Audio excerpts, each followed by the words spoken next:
Praise the Lord. आजपासून आपण एक नवीन टीचिंग सिरीज, एक संदेश मालिका शिक्षणाची सुरू करीत आहोत.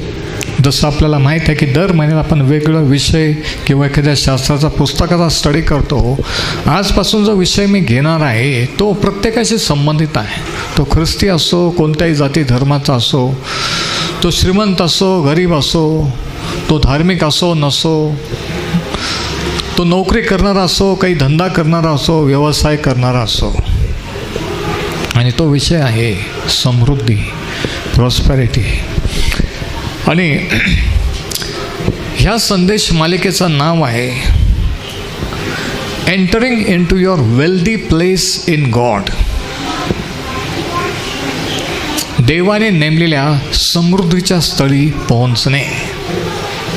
आणि आजच्या संदेशाचं टायटल आहे there is a wealthy place in God. देवाने तुमच्यासाठी नेमलेलं एक समृद्धीचं स्थळ आहे. हे आजच्या संदेशाचं शीर्षक आहे.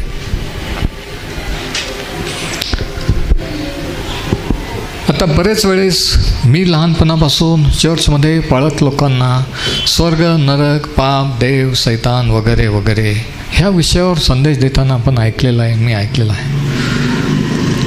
पण धनसंपत्तीबद्दल, पैशाबद्दल, समृद्धीबद्दल शास्त्र काय सांगतं हे फारसं कोणी ऐकलेलं नाही. मी तरी ऐकलेलं नव्हतं.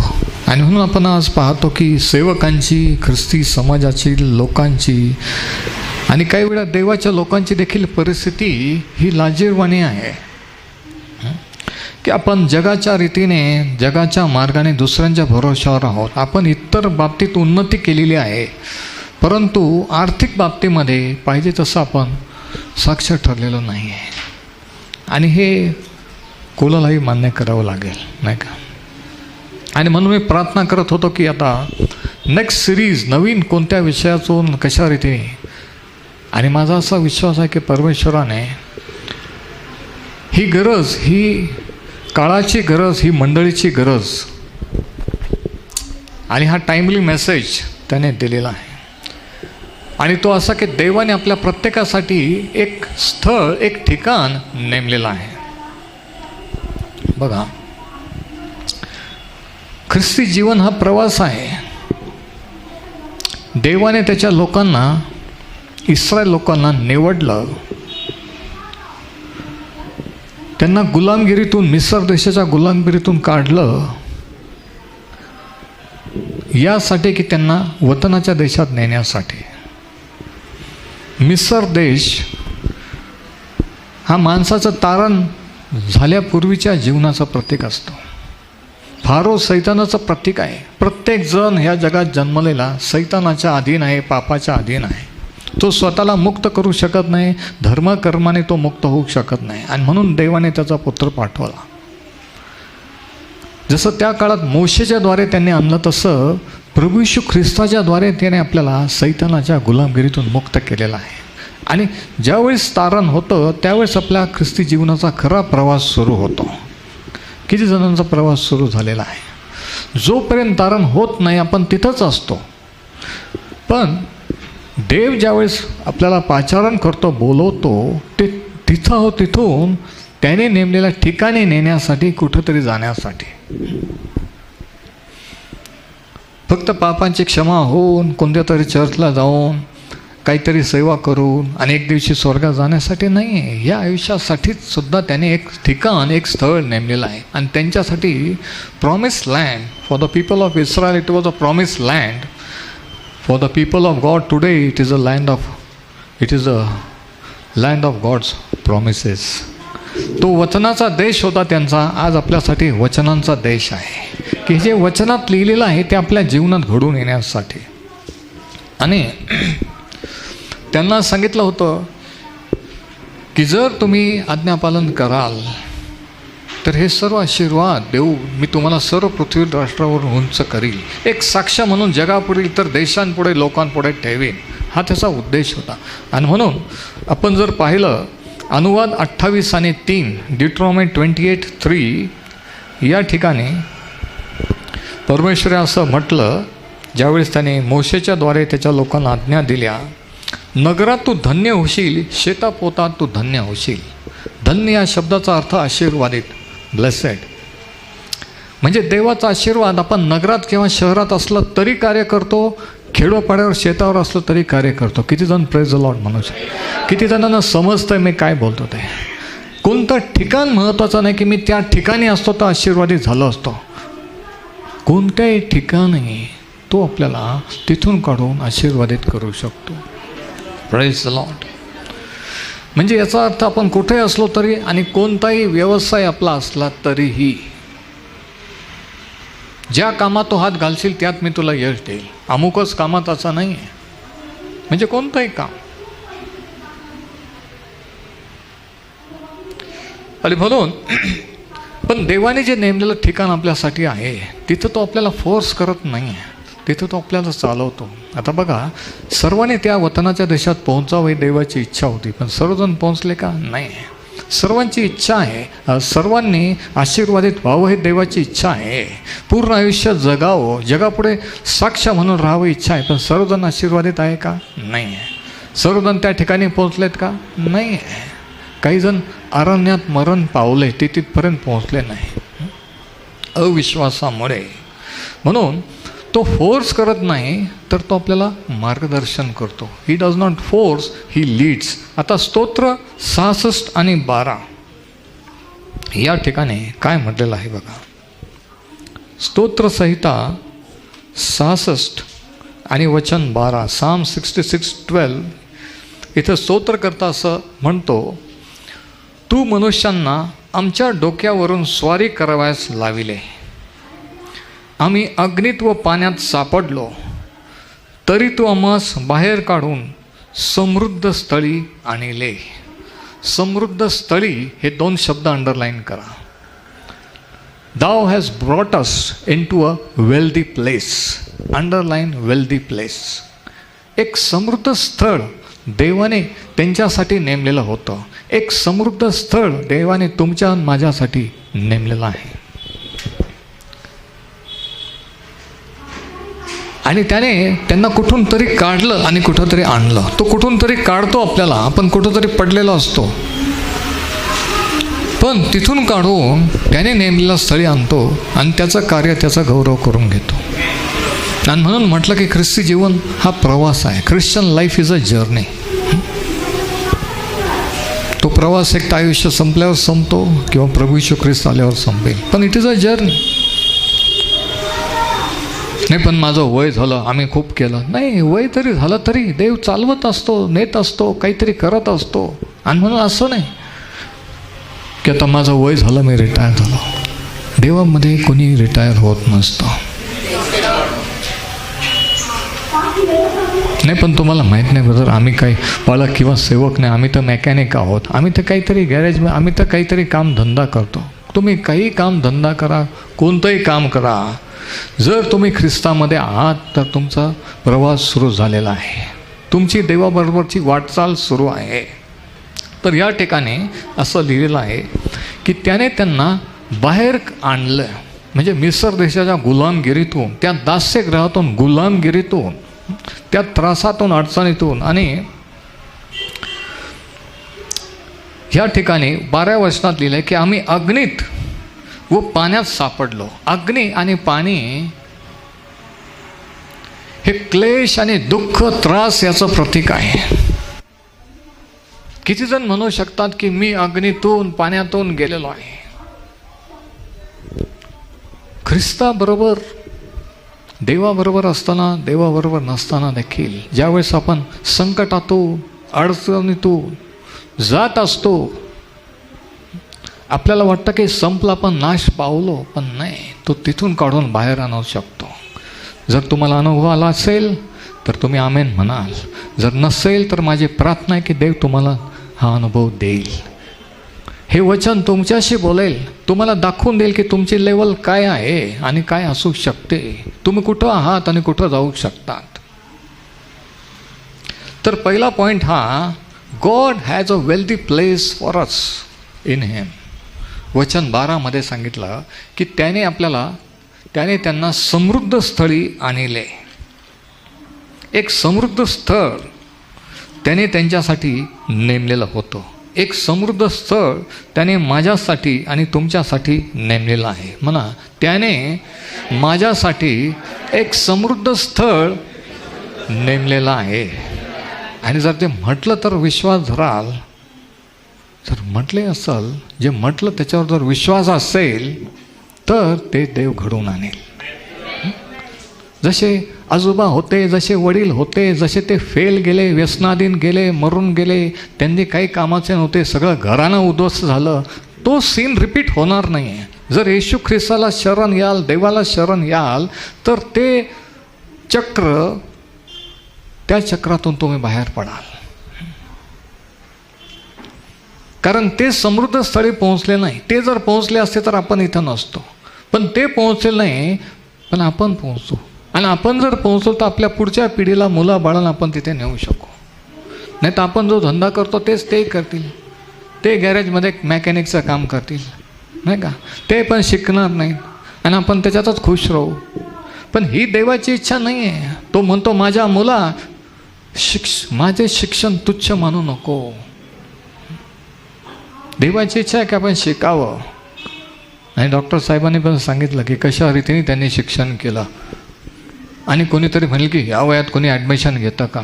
कोणत्याही वयात शिकवू शकतं, फक्त इच्छा पाहिजे. फक्त थोडक्यात समाधान नाही मानलं पाहिजे. कारण देव आपोआप ते करणार नाही. तुमच्या सहकार्याशिवाय देव आपोआप करीत नाही. आपोआप झालं असतं तर सगळेच आपोआप तारलेले असते, सगळे आपोआप देवाचे असते. पण आपोआप नाही आहे. देवाने माणसाला स्वतंत्र इच्छाशक्ती दिलेली आहे. तो म्हणतो, जीवन मरण तुझ्या पुढे ठेवलेलं आहे. तुम्हाला पाहिजे, मला पाहिजे तर मी आत्महत्या करू शकतो, मला पाहिजे तर मी हिंदू मुसलमान होऊ शकतो, मला पाहिजे तर मी येशू ख्रिस्ताकडे वळू शकतो. ज्याचा त्याचा निर्णय, ज्याची त्याची इच्छा, याच्यावर पुढं काय होणार हे अवलंबून आहे. जो म्हणाल की प्रभू मी तुझ्याकडे येतो, त्यावेळेस तो प्रवास त्याचा सुरू होत असतो. त्यावेळेस तो त्याला त्या ठिकाणावरून पुढे घेऊन चालायला लागतो. Praise the Lord. आपोआप नाही. नुसतं चर्चला नुसतं बसून दुसऱ्यांच्या साक्ष ऐकून टाळ्या वाजवून नाही होत. तर पहिली गोष्ट ही कळली पाहिजे की देवाने आपल्यासाठी एक समृद्धीचं स्थळ नेमलेलं आहे. आणखी या वचनात काय म्हटलेलं आहे बघा. स्तोत्र 66 वचन 12 बघा. तो म्हणतो, तू मनुष्यांना आमच्या डोक्यावरून स्वारी कराव्यास लाविले. लोकांनी आम्हाला पायाखाली तोडवलं. किती जणांचा अनुभव आहे की लोक आमच्या डोक्यावरून गेले, आम्हाला तुच्छ लेखलं. आमचं घराणं असं, आमची जात अशी, आमचा धर्म असा. तू आम्हाला, इथं लिहिलेलं आहे की तू मनुष्यानं आमच्या डोक्यावरून स्वारी कराव्यास लावलेले आहे. म्हणजे आम्ही लोकांकडून इतका त्रास, समाजाकडून, कुटुंबाकडून इतका त्रास सहन केला की आम्ही त्यांच्या पायाखाली गेलो. आमचं डोकं त्यांच्या पाय, ते आमच्यावर राज्य करीत होते आणि आम्ही काही करू शकत नव्हतो. स्वतःचा विचार करा. स्वतःच्या कुटुंबाचा असं झालेलं आहे का? तुमच्या डोक्यावरून लोक चाललेले आहेत का? तुम्हाला पायदळी थोडं स्तोत्र करता म्हणतो की त्या देवाच्या लोकांच्या बाबतीत असं. म्हणजे काय, देवाच्या लोकांच्या बाबतीत असं होऊ शकतं? हो, झालं आणि आजही होत आहे. आजही देवाच्या लोकांना लोक त्यांच्या डोक्यावरून चाललेले आहेत. ते त्यांच्यापेक्षा सुशिक्षित, त्यांच्यापेक्षा श्रीमंत, त्यांच्यापेक्षा टॉपला आहेत आणि ते आपल्याला हसतात, टिंगल करीत आहेत आणि आपल्याला खुशाल काही वाटत नाही आहे. आपण आक्रमक होऊन त्याच्याकडे वळू, सैतानाकडून चोरून लिहिले आशीर्वाद हिसकून घेतले पाहिजे. आपण विश्वासात आवेशी झालं पाहिजे. सैतानाला आपल्याला दोन गोष्टी सैतान माणसासाठी करतो. एक तर देवाकडे वळू देत नाही, देवाकडे आल्यानंतर पुढं जाऊ देत नाही, वाढू देत नाही. आणि मग आपण अशा स्टेजला आता आपण म्हणतो की बस. आणि असं जर म्हटलं तर आपण त्याने नेमलेल्या ठिकाणी पोहोचत नाही. तर देव जो आहे तो आपल्याला बाहेर काढत असतो. दुसरा point, it is he who brings us out. आपण स्वतःला बाहेर काढू शकत नाही. धार्मिक नेते, चर्च किंवा इतर लोक आपल्याला बाहेर काढू शकत नाही. इथं लिहिलेलं आहे तू मनुष्यांना आमच्या डोक्यावर स्वारी करायलाच लावलेस. आम्ही अग्नीत व पाण्यात सापडलो तरी तू आम्हाला बाहेर काढो. बाहेर काढणारा तो आहे. Praise the Lord. शेजाऱ्याकडे पाहून म्हणा, बाहेर काढणारा तो आहे. आपण स्वतःच्या प्रयत्नाने, धर्मकर्माने नाही, चांगले विचार करून, प्लॅन करून नाही आहे. जोपर्यंत तो काहीतरी करत नाही, काहीच होत नाही. आपण तिथंच पडलेला असतो. तर तो आपल्याला बाहेर काढत असतो.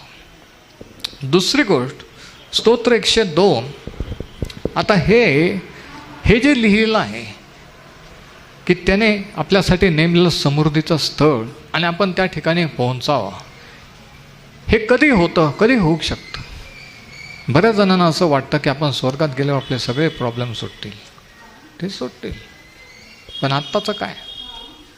त्याने प्रार्थना करायला लावली, जसे स्वर्गात तसे पृथ्वीवर, म्हणा पृथ्वीवर तुझ्या इच्छेप्रमाणे हो. म्हणजे त्याची इच्छा पृथ्वीवर आपण हयात असताना पूर्ण व्हावी, ही देवाची इच्छा आहे. म्हणून स्तोत्र 102 आणि वचन 17 या ठिकाणी काय म्हटलेलं आहे बघा. Psalm 102 वर्स 13.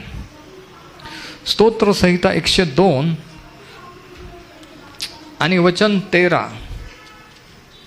Psalm 102:13. तू उठून सियोनावर दया करशील. आता सियोन हे चर्चचं किंवा देवाच्या लोकांचं प्रतीक आहे. It is a type of a church, म्हणजे देवाचे लोक. तू उठून सियोनावर दया करशील, कारण त्यांच्यावर कृपा करण्याचा समय आला आहे. नेमलेला समय येऊन ठेपला आहे.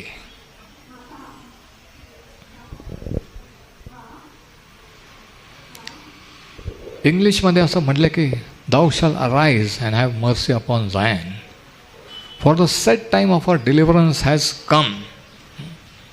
It is now. ते वचन बघा. सर्वजण ते वचन एका वेळेस मोठ्याने वाचा, म्हणजे कोणी गुंगलं असेल, झोपलं असेल, ते जागे होतील. मोठ्याने वाचूया आपण ते 13 वचन. तू उठून सियोनावर दया करशील,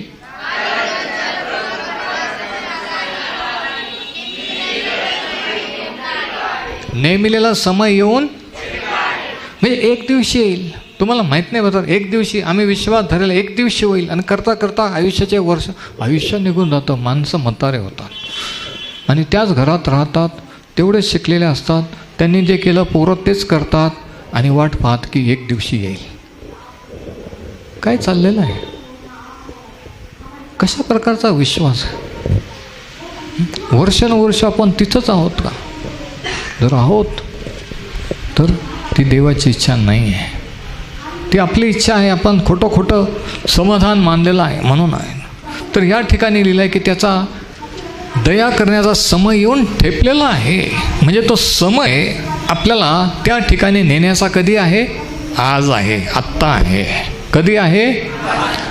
तो एक दिवशी येणार नाही. तिथं लिहिलेलं आहे की तो समय येऊन ठेपलेला आहे. म्हणा, माझा समय, माझा टाईम आलेला आहे. बघा, इतक्या वर्षापासून ज्याच्यासाठी प्रार्थना केली, नवीन वर्षाला म्हटलं की तुम्हाला नवीन वर्ष सुखाचे, समृद्धीचे जाऊ, हे काय नुसतं म्हणायचं असतं का? हे काय नुसतं विश करायचं खरंच होत असतं का? हो, देवाची इच्छा आहे. आणि म्हणून सुवार्ता किंवा शुभ वर्तमान इतकं चांगलं की खरंच वाटत नाही. आपण म्हणतो, असं कसं म्हणता ब्रदर? जोपर्यंत कोणी असं म्हणत नाही, असं कसं म्हणता, तोपर्यंत त्याला खरी सुवार्ता कळलेली नाही. कारण जेव्हा कळेल त्यावेळेस तो अस्वस्थ होईल. त्याची थिओलॉजी, त्याचं रिलिजन ब्लोन अप होईल. म्हणजे काय असं होऊ शकतं? हो, त्याचा दया करण्याचा समय येऊन ठेपलेला आहे. द टाईम इज नाव. देवाची इच्छा आहे की समृद्धीच्या स्थळी पोहोचावं आणि तो समय आलेला आहे. त्याने त्यांना दास्यगृहातून म्हणजे बंधनातून काढलं. आपण साक्ष ऐकतो, प्रभू येशू ख्रिस्त रोग बरे करतो, प्रभू येशू ख्रिस्त सैतानाच्या बंधनातून सोडवितो. पण आणखी एक बंधन आहे ज्याच्यामध्ये असंख्य ख्रिश्चन लोक, सेवक लोक अडकलेले आहेत, ज्या बंधनातून मुक्त होऊन जगापुढे साक्ष होण्याची गरज आहे. ते म्हणजे आर्थिक बंधन, financial bondage. You are not truly free unless you are financially free. तुम्ही तोपर्यंत, आणि संबंध तर काहीतरी म्हणायला तयार, तुम्ही तोपर्यंत खरे मुक्त झालेले नसता जोपर्यंत आर्थिक बंधनातून मुक्त झालेले नसता. जोपर्यंत कर्जबाजारी आहे, पैशाची अडचण आहे, ग्राउंड लेवलला, जमिनीच्या 0 लेवलला आहे, तोपर्यंत खरी मुक्ती, खरी साक्षात छाती ठोकपणे दुसऱ्याला देऊ शकत नाही की माझा देव हे करू शकतो. तो म्हणतो तुझ्याकडे बघ, तू कुठं आहेस आणि काय कर, आधी तू सुधार, तू मिळव आणि मग मला सांग की देव काय करू शकतो. आणि मग आपण साक्ष देत नाही. मग आपण चर्चमध्येच येऊन गाणे म्हणतो, ओरडतो, प्रेज द लॉर्ड म्हणतो. का?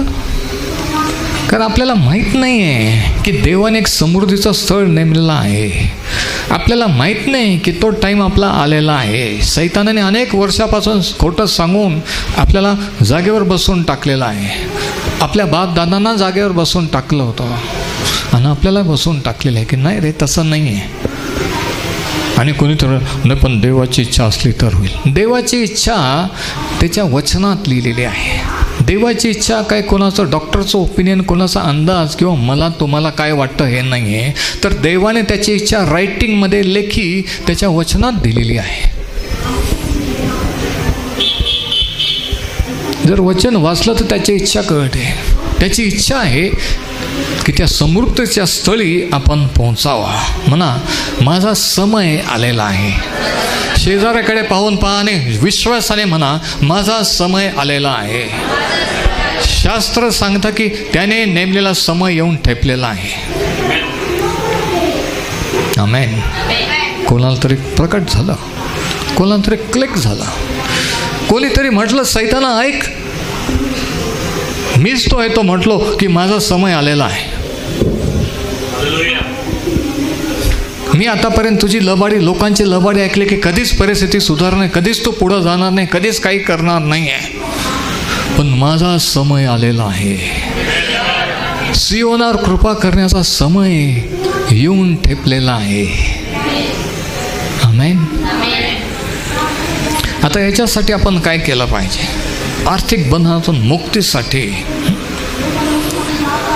देवाची इच्छा आहे की ह्याही मुक्तीचा आपण अनुभव घ्यावा, ह्याही समृद्धी.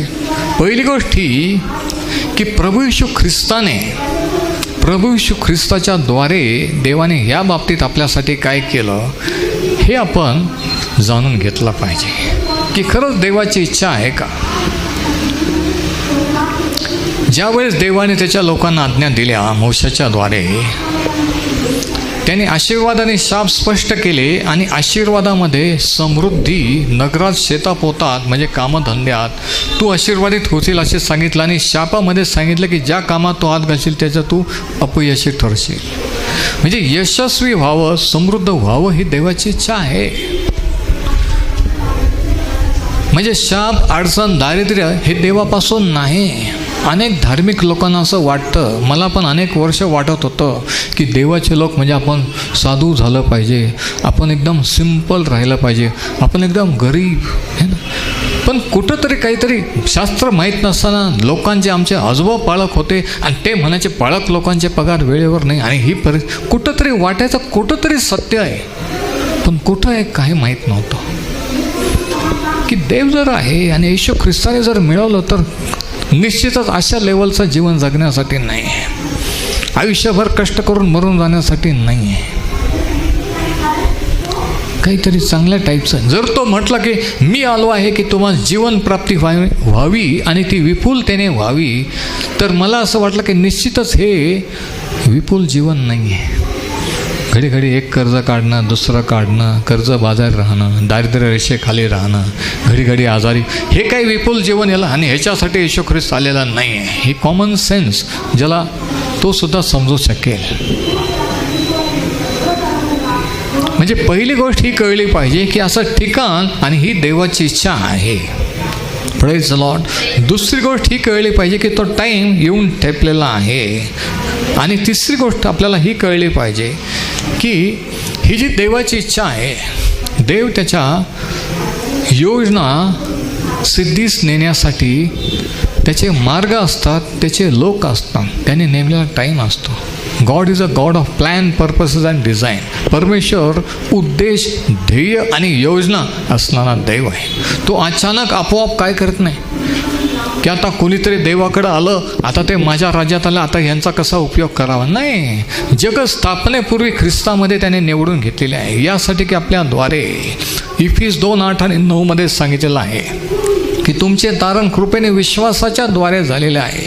ते तुमच्या हातून नाही तर देवाचे दान आहे. आणि वचन 10 सर्वात महत्त्वाचा, इफिस 2 आणि 10, की यासाठी की त्याने पूर्वी योजलेली कर्मे किंवा कामे आपल्या हातून घडावी.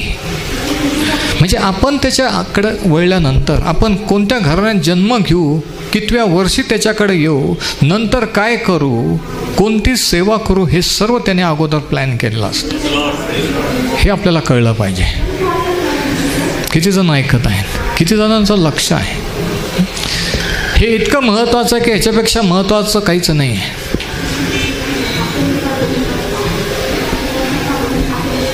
कोणीतरी असं म्हटलं की the greatest tragedy in life is not death but life without a purpose. जीवनातील सगळ्यात मोठी शोकांतिका मृत्यू नाही तर आपण कशाला जन्मलो आहोत हा उद्देशच माहीत नसणं.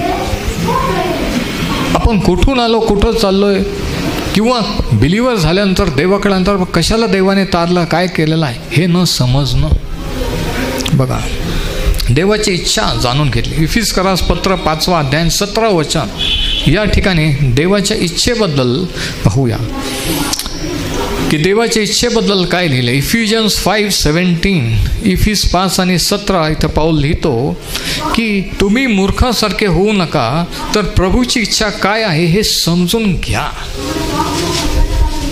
प्रभूची इच्छा काय आहे हे शेजाकडे पाहणे म्हणा, त्याची इच्छा समजून घ्या.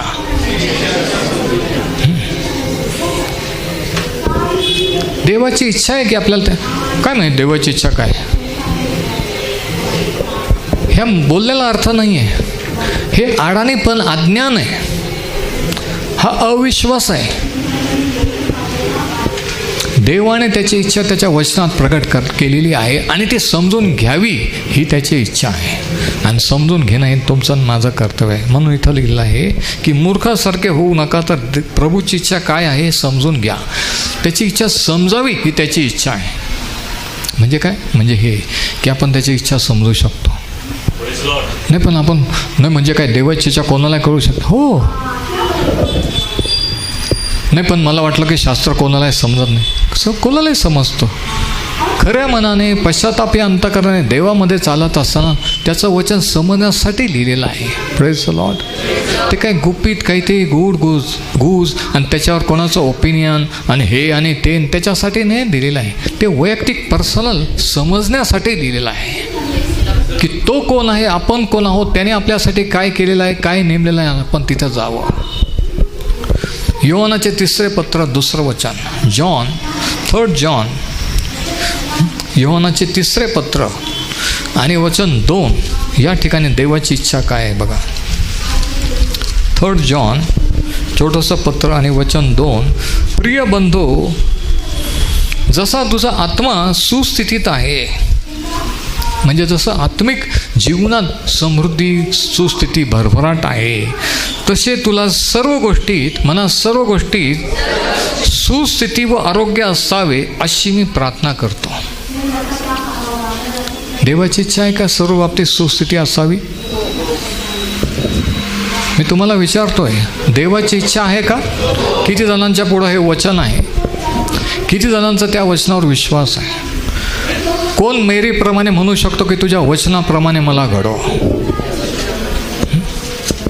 कधी कधी आपण वाचून म्हणतो मला नाही वाटत ते माझ्यासाठी. ते ठीक आहे, ब्रदर अँथोनीच्या बाबतीत देवाने काय मला नाही वाटत असं म्हणणं म्हणजे देवाच्या आशीर्वादाला आपणच अडखळण होणं. आपणच म्हणलं की मला नको आहे, मला बस मी आहे तिथं ठीक आहे, मी तेच काम करेल, तोच धंदा करेल, माझ्या पोरांना तेच करावे, असं म्हणणं आणि देवाचा अपमान करणं आहे. आणि असं जर असेल तर चर्च लावून फायदा नाही, टाईम वेस्ट आहे.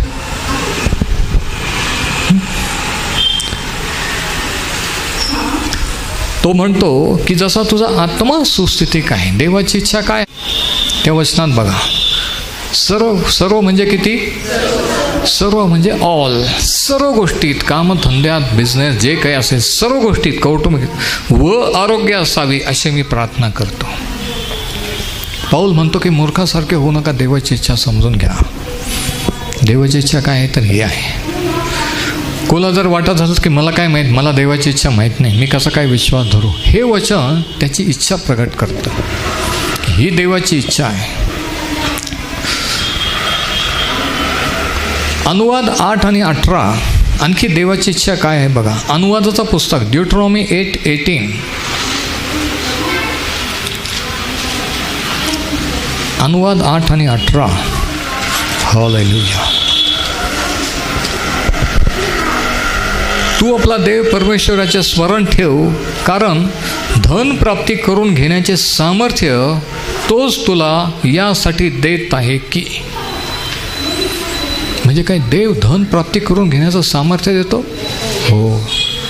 हे नीट वाचा. ज्यांना खरंच आर्थिक बंधनातून मुक्त व्हायचं आहे आणि किती जणांना मुक्त होऊन ह्या समृद्धीच्या स्थळी पोहोचायचं आहे, मला त्या ठिकाणी पोहोचायचं आहे.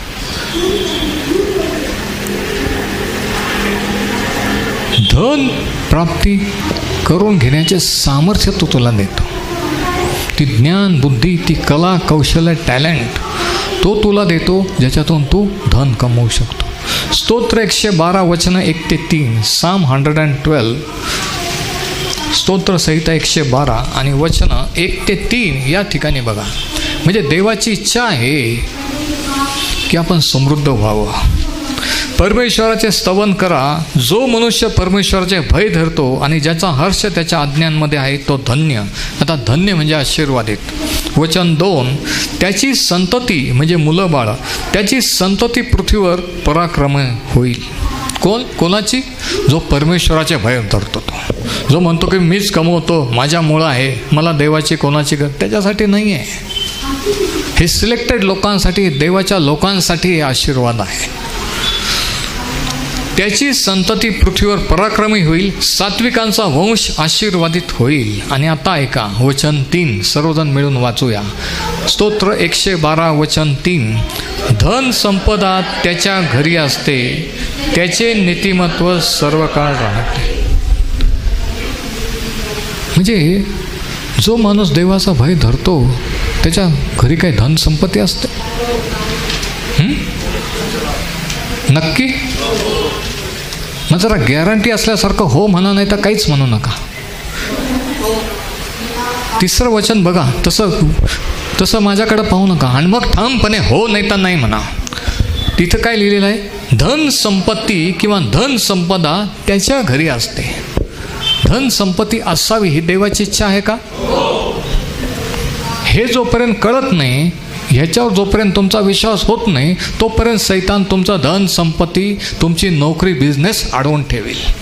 कारण त्याला माहीत आहे का हा येडा आहे, हा अडाणी आहे, ह्याला माहीत नाही देवाची इच्छा काय आहे, तरी तो प्रार्थना करतोय, तरी तो उपवास करतो. पण जेव्हा माहीत होतं त्यावेळेस आपण ते मिळवू शकतो. म्हणून अगोदर काय? माहीत होणं. म्हणा मला माहीत झालेलं आहे. किती जणांना आता माहीत झालेलं आहे की देवाची इच्छा आहे समृद्धी? किती जणांना माहीत झालेलं आहे की मला वाटलं की मला असंच जगावं लागेल, मला वाटलं की नाही, ते मला वाटलं, पण एक दिवशी मी शास्त्र वाचलं तर कळलं की अरे हे तर उगीचच मला वाटत होतं. हे लोकांच्या द्वारे, धर्माच्या द्वारे, चर्चच्या द्वारे मला अडाणी ठेवण्यात आलेलं होतं.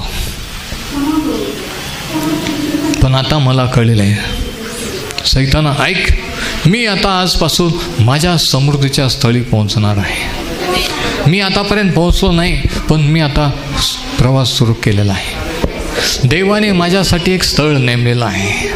हालेलुया. किती जण म्हणू शकतात?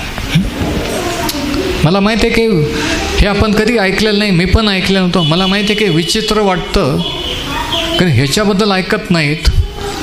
ते म्हणतात पाळक लोकांनी पैशाबद्दल बोलायचं नसतं, चर्चमध्ये बोला, असं म्हणून म्हणून म्हणून लोक एकदम मोटर मेकॅनिक किंवा खालच्या लेवलला ठेवलेले आहेत. एकदम खालच्या लेवलचे व्यवसाय करत आहेत, है ना. म्हणून कमी शिकलेले, कमी पैशावाले अडचणीमध्ये ठेवलेलं आहे. आणि ह्या बंधनातून देव आपल्याला मुक्त करू इच्छितो. जिथून आहात तिथून काढून त्याने नेमलेला स्थळी नेऊ इच्छितो. ते काही ठराविक लोकांसाठी नाही आहे, सिलेक्टेड लोकांना, ते प्रत्येकासाठी आहे. म्हणा माझ्यासाठी पण आहे. हा विश्वास पाहिजे, हे कळलं पाहिजे पहिली गोष्टी. तर इथं लिहिलेलं आहे, धन संपदा त्याच्या घरी असते, त्याचे नीतिमत्व सर्व काळ टिकते. आणि आणखी एक वचन की देवाची इच्छा ही माहीत पाहिजे. आणखी एक वचन, देवाची इच्छा काय? स्तोत्र 94:11, Psalm 84 and verse 11. स्तोत्र 84, Psalm 84, स्तोत्र 84 आणि वचन 11. कारण परमेश्वर सूर्य व ढाल आहे, परमेश्वर अनुग्रह व गौरव देतो.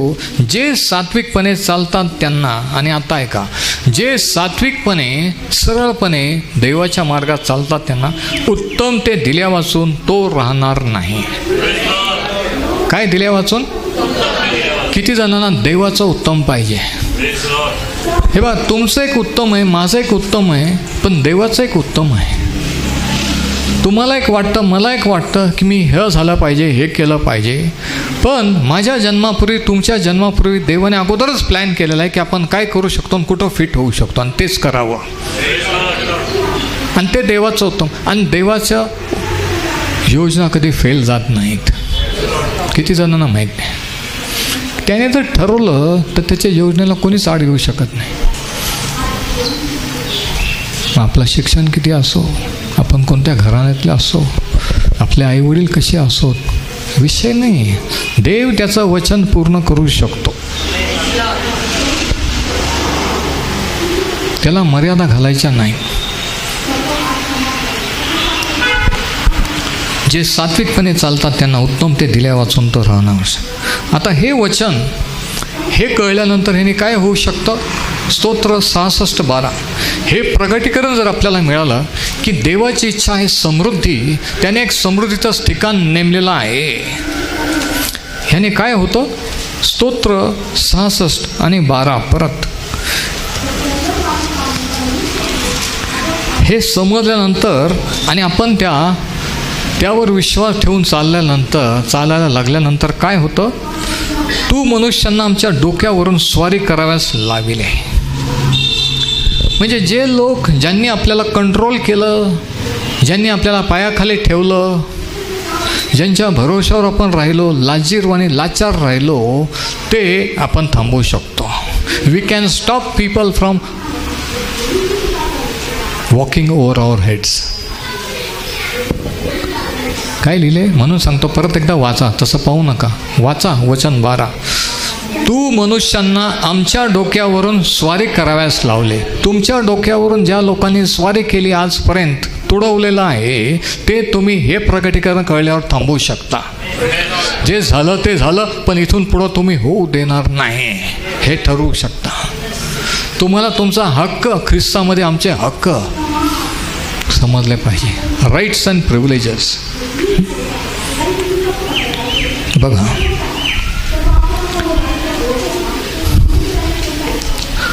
खूप वर्ष, खूप महिन्यापासून, वर्षापासून इतर लोक, इतर समाज आपल्याकडे पाहून टिंगल करीत आहे, हसत आहेत.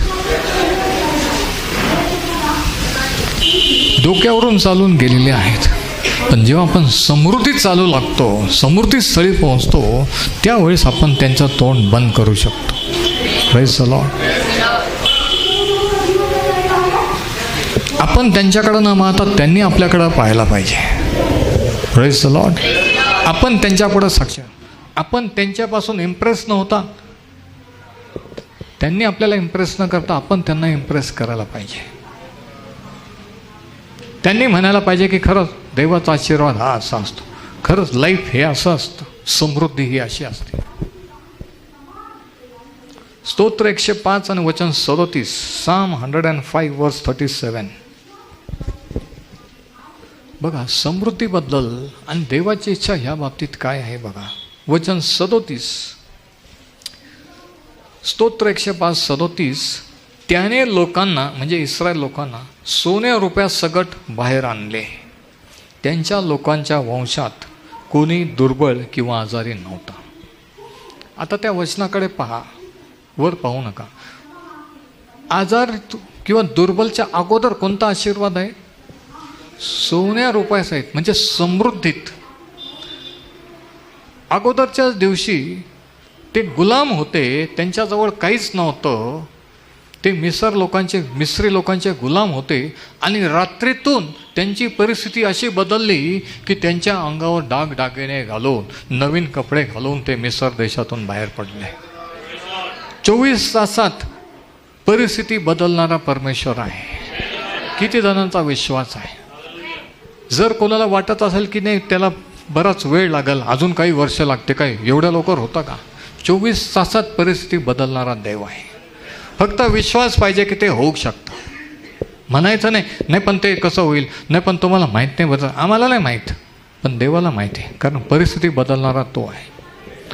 इथं लिहिलेलं आहे की त्याने त्यांना, स्तोत्र 105 आणि 37, त्याने म्हणजे परमेश्वराने लोकांना, म्हणजे इस्रायल लोकांना सोन्या रुपया सगट बाहेर आणले. नुसतं बाहेर आणले का? नुसतं बाहेर आणलं का?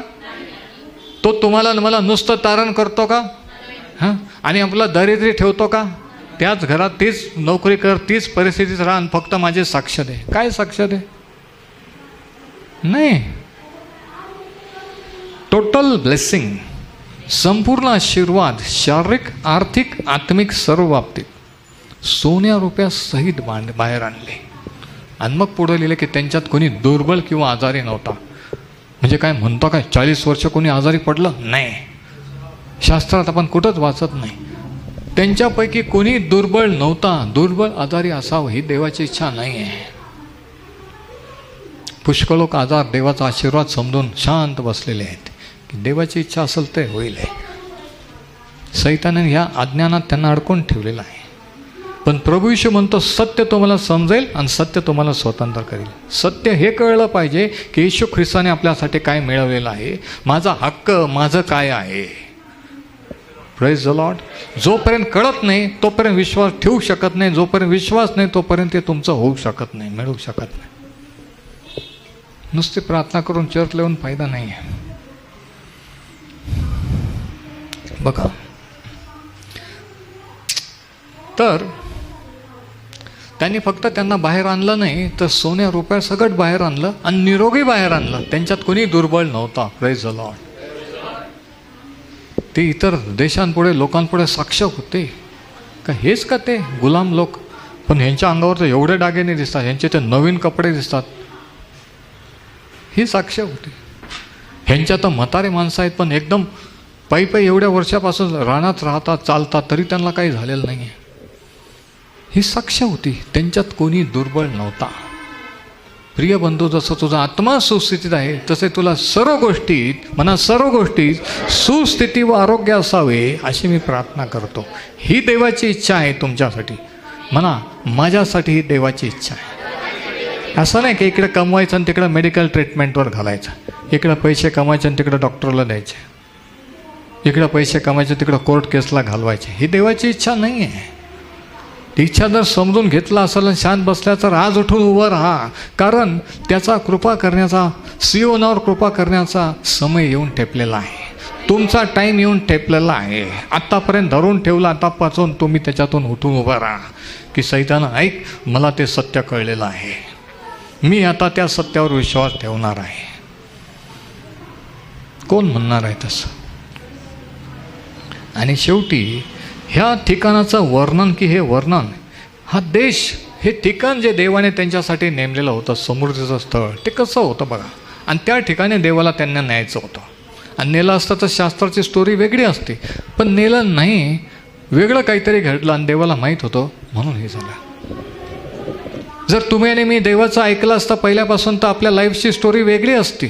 आज्ञापालन केलं, बऱ्याचशा ट्रॅजेडीज, बऱ्याचशा घटना आपण टाळू शकलो असतो, पण ऐकलं नाही म्हणून आज स्टोरी वेगळी आहे. मी हात वर करा, प्रेज द लॉर्ड म्हणणार नाही, पण मी कोणाशी तरी बोलतोय. मला माहिती आहे की मी कोणाशी तरी बोलतोय. की जर ऐकलं असतं, मनापासून समर्पण केलं असतं, तर आज माझ्या जीवनाची स्टोरी ती नसती, असं कोणीतरी म्हणू शकेल. पण मी पूर्णपणे ऐकलं नाही, मी माझंच डोकं लावलं, माझा शहाणपणा केला, फसलो, खड्ड्यात पडलो, देवाने काढलं, ही त्याची कृपा. पण जर ऐकलं असतं तर मी कुठं गेलो असतो, नाही का? बघा तो देश कसा होता बघा. त्या देशाचं वर्णन अनुवाद 8:7-10, ड्यूट्रॉमी 8:7-10. कशा प्रकारचा देश, कशा प्रकारचं ते ठिकाण होतं की जिथं देवाला त्यांना न्यायचं होतं. कशा प्रकारचं ते ठिकाण आहे, ते लाईफ आहे की देवाची इच्छा आहे. प्रभू येशू जेव्हा म्हणतो की मी आलो आहे की त्यांना जीवन प्राप्ती व्हावी आणि ती विपुलतेने व्हावी. बघा अनुवाद 8:7-10. कारण तुझा देव परमेश्वर तुला एका उत्तम देशी घेऊन जात आहे. कोणत्या देशी? उत्तम देशी घेऊन जात आहे. खोऱ्यात व डोंगरात उगम पावून पाण्याने भरलेल्या नद्या, झरे, ओहोळ त्यात वाहत आहेत. म्हणजे तिथं काय पाणी नाही, तिथं काय दुष्काळ असं नाही आहे, तिथं कोणतीही कमी नाही आहे. बघा आणखी वाचा वचन 8. गहू, जव, द्राक्षवेली, अंजीर व डाळिंबी यांचा तो देश आहे. मध व तेल देणारे जैतून त्यांचा तो देश आहे. बघा ही देवाची इच्छा होती आणि या ठिकाणी त्यांना न्यायचं होतं. वचन 9. त्या देशात टंचाई न पडता तू अन्न खाशील. म्हणजे तिथं महागाई नसणार, तिथं कोणती टंचाई नसणार, तिथं कोणती अडचण नसणार. इथं लिहिलेलं आहे की त्या देशात टंचाई न पडता तू अन्न खाशील, तुला कोणत्याही गोष्टीची वान पडणार नाही. तिथले धोंडे लोखंड आहेत व तिथल्या पहाडातून तुला तांबे खणून काढता येईल. सर्व काही होतं तिथं. ही देवाची इच्छा होती. मी हे वचन का पाहायला लावत आहे, का सांगत आहेत की हे ऐकून त्या वचन तुमच्या जीवनात कार्य करून तुमचा विश्वास बसावा आणि विश्वास बसल्यानंतर ते तुमच्या जीवनात घडावं. म्हणून सांगतो काही विचलित होऊ नका, इकडे तिकडे पाहू नका, नीट लक्ष द्या आणि हे वचन स्वीकारा की आजपासून. वचन 9. त्या देशात टंचाई न पडता तू अन्न खाशील, तुला कोणत्याही गोष्टीची, चांगल्या गोष्टीची वान पडणार नाही. वचन 10. तू खाऊन पिऊन तृप्त होशील. म्हणा तृप्त. किती जण तृप्त आहेत? आपण म्हणतो, आपण दाखवतो, पण ॲक्च्युली आपण नाही आहे. पण देव ज्या देशात नेतो तो म्हणतो तिथं तो खरंच तृप्त होशील. आपण थोडक्यात समाधान म्हणून गप्प बसलेलो आहे. आपल्याला वाटलं की हीच तृप्ती असते, पण ती नाही आहे. तू तृप्त होशील. वचन 10. आणि जो उत्तम देश तुझा देव परमेश्वराने तुला दिला आहे त्याबद्दल तू त्याचा धन्यवाद करशील. अशा प्रकारचं ते ठिकाण होतं, अशा प्रकारचं ते समृद्धीचं स्थळ होतं. आणखी अनुवाद 6वा अध्याय वचन 10 आणि 11. आज आपण ते समृद्धीचं स्थळ आपल्यासाठी देवाने नेमलेलं आहे. त्याच्या जाण्याचा समय आलेला आहे आणि ते स्थळ कसं आहे, ते ठिकाण हे आपण पाहत आहोत या पहिल्याच संदेशामध्ये. 6, 10 आणि 11. अनुवाद 6. ड्यूट्रॉमी 6:10 आणि 11. जो देश तुला देण्याविषयी तुझा देव परमेश्वराने अब्राम, इजाक व याकोब यांना अनभाग दिली आहे किंवा करार प्रॉमिस केलेला आहे, तेथे तो तुम्हाला घेऊन जाईल. जी मोठी व सुंदर नगरे तुम्ही स्वतः बसवली नाही ते तुम्हाला दे. बघा म्हणजे एक देश, एक ठिकाण होतं. आपल्याला सांगितलं की तो आपला देश, आपल्या बापाचं घर सोडून मी ठिकाण. कारण का? ख्रिस्ती जीवन एक प्रवास आहे. कारण जेव्हा देव भेट घेतो, कार्य करायला लागतो, तेव्हा तो आपण जिथं आहोत तिथं आपल्याला ठेवत नाही. तिथून काढून तो आपल्याला आपल्या समृद्धीच्या ठिकाणी न्यायला लागतो. तो प्रवास सुरू होत असतो. बघा तर इथं लिहिलेलं आहे की तो तुम्हाला घेऊन जाईल. जी मोठी व सुंदर नगरे तुम्ही बसविली नाही ते तो तुम्हाला देईल. म्हणजे तुम्ही बांधलेलं नाही आहे, ते तुम्हाला रेडीमेड मिळाल. Praise the Lord. त्याने सांगितलं साक्ष्यामध्ये की ते मागितलं नाही पण देवाने दिलं. किती मोठी साक्ष आहे. परमेश्वर म्हणतो की जे तू बांधलं नाही, जे तू केलं नाही ते मी तुला देईन. आणि आणखी काय बघा वचन 11. तू भरली नाहीत अशा उत्तम वस्तूंनी भरलेली घरे. तू भरलेली नाहीत अशा उत्तम वस्तूंनी भरलेली घरं. बघा, प्रत्येकाची इच्छा आहे की आपले घरं उत्तम वस्तूंनी भरलं जावं. तो म्हणतो तू भरलेले नाहीत अशा उत्तम भरलेली घरं मी तुम्हाला देईल. कोणीतरी म्हटलं पण आम्हाला स्वतःचं घर नाही, आम्ही भाड्याच्या घर. तो तुम्हाला घर पण देईल आणि तो तुमचं घर भरून पण देईल असं मी तुम्हाला सांगतो. पण त्याची इच्छा आहे हे अगोदर कळलं पाहिजे. जोपर्यंत मला नाही वाटत माझ्यासाठी, मग नाही होणार. पण जर कोणी म्हणेल की नाही माझ्यासाठी माझ्या बाळांसाठी आहे, प्रभू तुझ्या वचनाप्रमाणे मला हो, तर ते घडून येईल. म्हणून घडून येऊ द्यायचं का नाही हे तुमच्या हातात आहे, देवाच्या किंवा सैतानाच्या नाही आहे. किती जणांना समजतंय मी काय बोलतो ते. उत्तम वस्तूंनी भरलेली घरे मी तुम्हाला देईन. म्हणजे नुसतंच घर नाही देणार, praise the Lord. Well furnished flat, त्याच्या सगळ्या उत्तम वस्तू भरलेलं, आणि जा आणि पोझिशन घ्या, जा आणि राहायला लागा.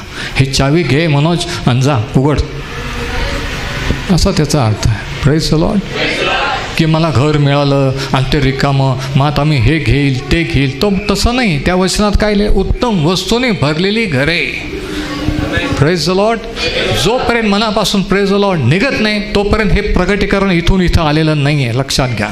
जेव्हा ते इथून इथं येईल, जेव्हा खरं वाटेल, तेव्हा माणूस आपोआप हालेलुया प्रेज द लॉर्ड म्हणतो. आपोआप कळतं की देवाच्या आत्म्याने की माझ्यासाठी पण आहे. माझ्या आजोबांनी मिस केलं, माझ्या आईवडिलांनी मिस केलं, पण मी मिस करणार नाही आहे. सैताना ऐक, मी आता ते माझ्या हयातीत घेणार आहे. मी तसं मरून जाणार नाही आहे. मी माझ्या मरणापूर्वी त्या वतनाच्या देशात पोहोचणार आहे. मी माझ्या समृद्धीच्या स्थळी पोहोचणार आहे.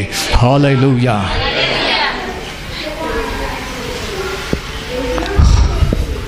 ही देवाची इच्छा आहे. उत्तम वस्तूंनी भरलेली घरे. अजून काय?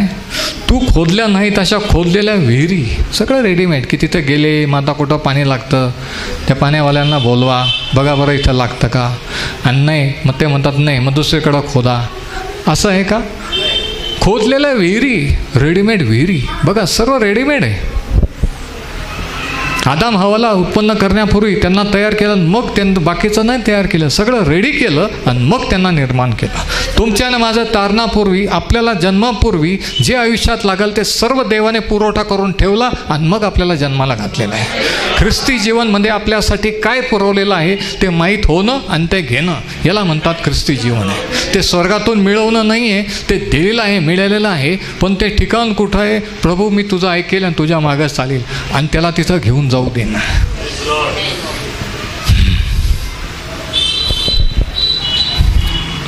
आणि तू लावली नाहीत असे द्राक्षवेली व जैतून वृक्ष ही सर्व तुला देईल आणि तू त्यांचा उपभोग घेऊन तृप्त होशील.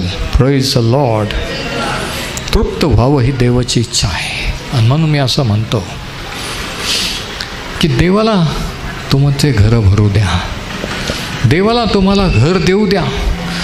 परमेश्वर, आत्तापर्यंत तुम्ही कर्ज काढलं, तुम्ही प्रयत्न केले, तुम्ही हे केलं ते केलं ते केलं, पण जेव्हा माहीत होतं की तो पण करू शकतो, पण काय तोच करू शकतो, आणि जेव्हा आपण विश्वास ठेवतो की माझा पगार एवढा, माझा बिझनेस हा, पण मी तुझ्या वचनावर विश्वास ठेवतो, मला माहिती आहे की मी नाही, दुसरा कोणी माणूस नाही, तर तू करू शकतोस प्रभू, हे माझ्या बाबतीत कर आणि मला त्या समृद्धीच्या स्थळी ने. आणि म्हणून आज आपण काय पाहिलं सुरुवातीला? देवाने आपल्या प्रत्येकासाठी एक समृद्धीचं स्थळ नेमलेलं आहे. देवाची इच्छा आहे समृद्धी. देवाची इच्छा आहे की कोणत्याही चांगल्या गोष्टीची गरज पडू नये. आपण याही बाबतीत लोकांपुढं साक्ष म्हणून राहावं. आणि तिसरी गोष्ट काय? की तो देश असा आहे की तिथं सर्व काही देवाने पुरवठा करून ठेवलेला आहे. Praise the Lord.